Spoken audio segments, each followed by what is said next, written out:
Hi everyone, this is For the Love of Comics, where for the last couple of weeks we've been celebrating Daytripper by Fabio and Gabriel. I've done this by making a video on why I think this is such a wonderful magical comic, and another video in which I've compared the single issues to the trade paperback to the deluxe hardcover. Today we're going to finish off that playlist by taking a look at the absolute Daytripper, DC's deluxe of deluxe oversized hardcover slipcase ribboned edition of some of its finest books. If you haven't got those previous videos in this series, I'll link them in the description below and in the top right corner of your screen. But for now, let's take a closer look at the absolute Daytripper.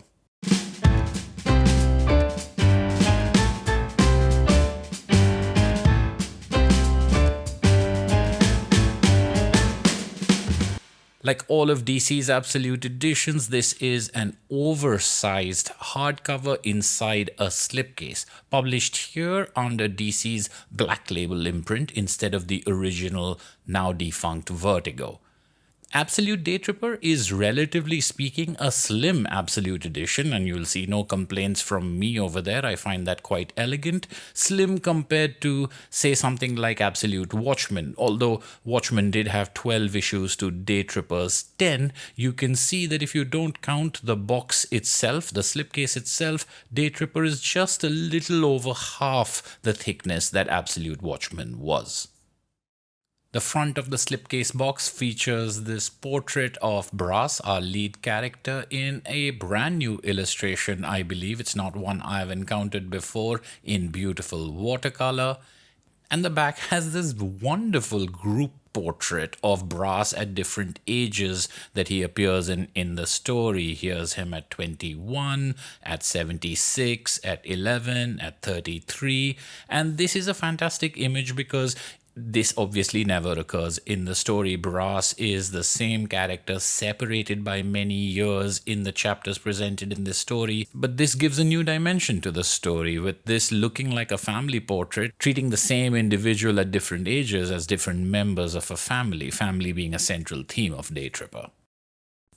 The book slides out of the slipcase with a gentle shake. I've got this little slip in here, and I really appreciate these separately printed barcodes and blurbs on separate pieces of paper inside the shrink wrap, because that keeps both the front and the back design absolutely pristine and poster-like, with no such interference, from the vagaries of commerce. We see on this cover the same portrait of Brass, although in a different color scheme. This is purple compared to the more yellowish orange that we saw on the slipcover, and does not contain that blue shading on his face.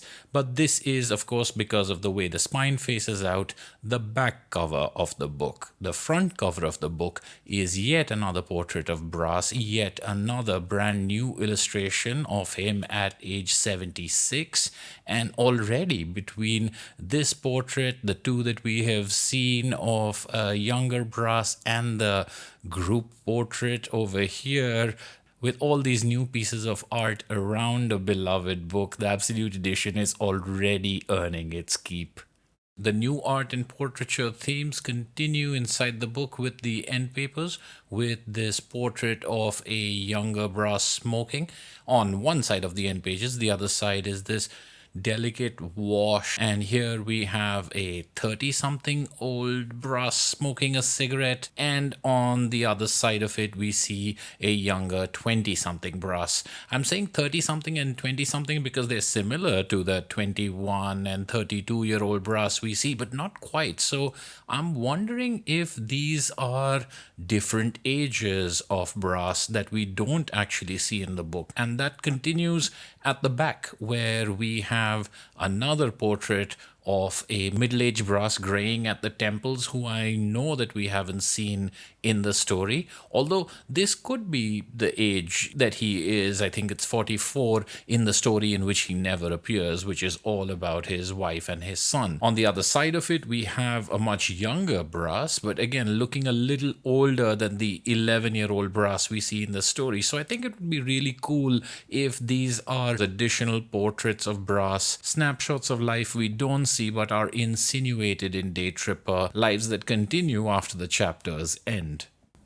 The next piece of art we see, this frontispiece, isn't a new piece of art. It is an extract from the story, but blown up over here to take full advantage of the Absolute Edition's size. And it looks absolutely gorgeous. We'll see more of this throughout the book. Then we have an introduction by Gabriel. It's titled Break the Rule because he talks about how they have a rule about how the work should speak for itself and you don't need to talk about it, but they're breaking the rule in talking about Daytripper and why. There is a lot of really interesting information in this introduction about how this got started, about where the ideas came from, and what this book means to them, which is, and the point that he makes over here is something that I agree with. I don't think this introduction, for example, needs to be read by people who haven't read the book. And then we launch into the story. Each chapter is prefaced by the cover of the single issue, much like we saw in the trade paperback as well as the deluxe edition. This is a full page image with no text, no numbering whatsoever. And here's a little size comparison for you between the deluxe edition and the absolute edition. The deluxe edition itself is a little larger size than the original comics issues or the trade paperback. What we do not get in the absolute edition are, first of all, these blurbs of praise.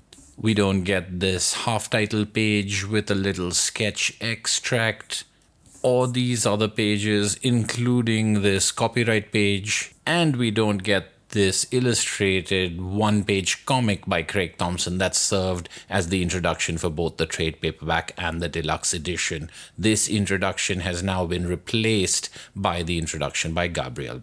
Launching into the story, we see one of those frontispieces that I mentioned. Each of the chapters does have one panel extracted from it, blown up and serving as the introductory image to that chapter. This is a new thing in the Absolute Edition. Neither the trade paperback nor the deluxe edition featured any image on this, the verso side of the book, at the start of the chapters. The primary pleasure of an Absolute Edition is, of course, always the oversized pages, being able to see a familiar or a favorite story blown up to these proportions, allowing yourself to enjoy and really wallow in the art is a real pleasure. And Daytripper is a particularly solid book for that choice because of the layouts, because the art is so beautiful. It seems absolutely deserving of such treatment. But I also find the readability of the text really enhanced by these oversized pages, and for something that leans so much on its writing because of the obituary boxes and the dialogue and the narration that we have in this story, and the fact that it is in many ways about writing. Brass is a writer, his father is a famous writer whose shadow he lives in and tries to get out of. The writing and the art are celebrated brilliantly in this reproduction. Of particular note are those pages in Daytripper that feature no text. I don't mean things like happy birthday over here. There's no speech or dialogue. There are no caption boxes. Those obituaries aren't there. It's just about the image and the layout. And these pages really contribute a lot to Daytripper's sort of melancholic, luxurious pacing. It is a book of quiet moments, and the book has many such pages in which we just wallow in the moment, in which we just drift along, or the ones where we just silently observe the unfolding of something, the passing of time, the observation of things around us without constantly being talked to or without constantly having things underlined for us. And those are the pages I think that benefit the most from this glorious oversized presentation. The color reproduction is gorgeous. The colors are a very unique balance of muted and saturated, and they set very specific moods for each of the chapters, which with the printing quality and paper quality of this Absolute Edition is terrifically reproduced for us. Some of the things that I observed as if for the first time, although I had appreciated them before, were the use of limited palettes on certain pages and completely vibrant spectrums at other times. I loved looking at moments of darkness and light. The whole book actually seems to be a contrast of light and shadow, day and night. And there's a lot of that in the story as well, of Brass being the little miracle who brought light into the world, being born drawn into total darkness, and there are as many stories and ends that take place at night as they are that take place in broad daylight. So the way the light and dark plays in this, and specifically as a collected edition, you also register certain things like the chapter in which Brass's son is born but his father dies, which switches back and forth between darkness and light because of one death and one birth. But towards the end of the story, you have this creeping evening and things are getting darker, and then finally it's absolute night when he's at his father's place and the story ends. But when reading it in a collected edition, you immediately start the next chapter, which is about young Brass, which starts with the story of his birth, and you have darkness coming into light, and then a scene, and indeed a story that's all about the bright summer. It's about summer holidays and weekends in the countryside, and this moving not just from page to page, but chapter to chapter, and going from light to dark in light is a thing that I had perhaps noticed about the book before, but I was pleasantly reminded of it through this edition. These birds flying away, showing how they're not chickens, chased by children, I think maybe my favorite panel in the whole comic. These little chapter opening panels extracted from inside the story are always accompanied also by a quote or a little line from the story, which, just like the image, is a little out of context extract that provides additional texture or a little bit of highlighting. So you've got sort of a frontispiece and an epigraph for each chapter. And here are some more of those completely textless pages that I enjoyed so much. This one over here is almost a double page spread of textlessness. I mean, there is some text right at the diagonal corners, so you've got a little caption over here and a word balloon over here, but completely without text for two glorious oversized pages in between them. Here's the most heartbreaking, I think, of those silent pages where his sister is picked up at school by his mother, and you, the reader, completely understand what has happened the way that she does in this middle panel here. This silent page has this blue-gray palette which continues into the interior of the office, but then you get just that one stripe of red at the bottom of the page, and then you turn the page and you have fire and red. In fact, even this page is almost a textless page. It's just your Brass at the very end, at the right-hand side of the bottom panel, leading you on to the text of the next page. This, another textless page, is one of my favorites. Just gorgeous in its drawing, its colors, and its layout. The way that you move from one long panel to one vertical panel, three short ones in which he turns and notices the boat, and then another long panel which is sort of bleeding into the one above in which he's crossing the water. I mean, I could keep going about every single chapter, every single page, but you get the idea. You can see how superbly designed this book is, how faithfully the original is recreated, but also given sort of new life at this size with this design and with this redesign, with these chapter opening images, with this ink wash or a watercolor wash staining the pages, bringing it to life all over again.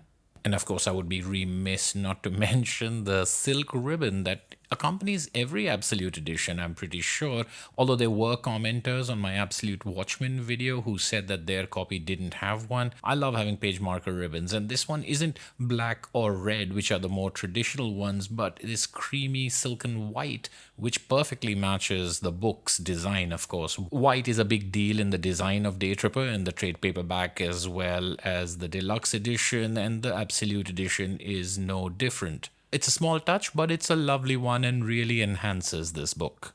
Alongside the main story, Absolute Daytripper also contains a number of extras. Some of these are drawings and sketches that we've seen before in the deluxe hardcover, but of course blown up to the Absolute pages size. What you didn't have in previous editions or collections and have in the Absolute edition are these couple of emails in which Ba and Moon pitch Daytripper. They're writing to Bob Schreck at Vertigo Comics, and you have a couple of mails from 2005, 2006, I think, in which they're forming the story. You can see pieces of it come together. The second email mentions that he will be an obituary writer and works for a newspaper. His father's a famous writer. In these initial pitches, his name isn't Brass yet. I think it's Lazaro, although his dog was named Dante from the very beginning, it seems. Over here we have another sort of pitch. This is the official series proposal to Vertigo, called Brass, A Day in the Death at that point of time. It's interesting to note that the initial series proposal outlined 9 chapters, and most of them ended up being exactly the same. The Friend, The Trip. It's the last 2 chapters, probably splitting from the idea they had for chapter 9 over here, that makes the story what it is, that we can see, according to the original pitch, wasn't part of the first plan. Some more character and concept sketches that we saw earlier in the deluxe edition, again blown up to this size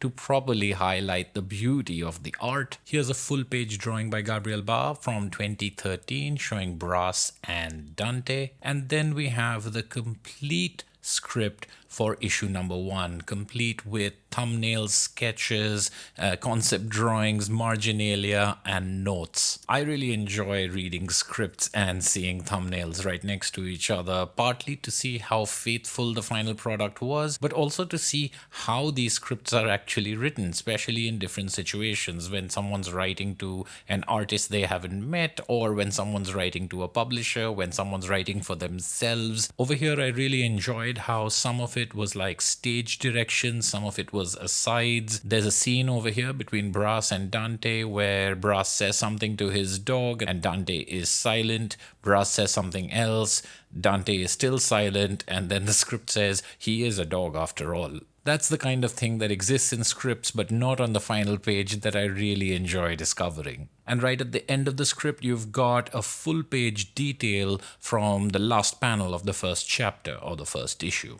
And then you've got artwork and sketches for covers or panels, maybe posters. I think these were proposed covers or unused covers. Maybe they were alternate covers. I don't think Daytripper had any variant covers. It doesn't say over here. It's just artwork that I'm not familiar with. Of course, we are familiar with this. This is the wraparound cover created for the deluxe edition that we saw in the other video. And below it, we've got some preliminary sketches of that same wraparound cover. A few more cover roughs of issue 2, of issue 6. You have a watercolor thumbnail of the cover of issue 10, a full page original art rendition of the very last panel of this story, and right at the end a biography of brothers Ba and Moon written by them and drawn by them, featuring self-portraits.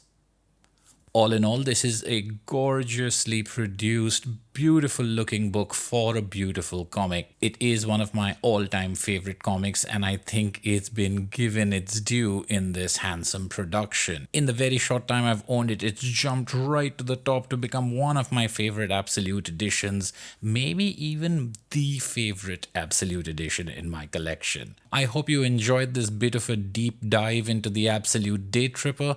Leave your comments and questions for me below. Thank you so much for watching, and I'll catch you at the next video.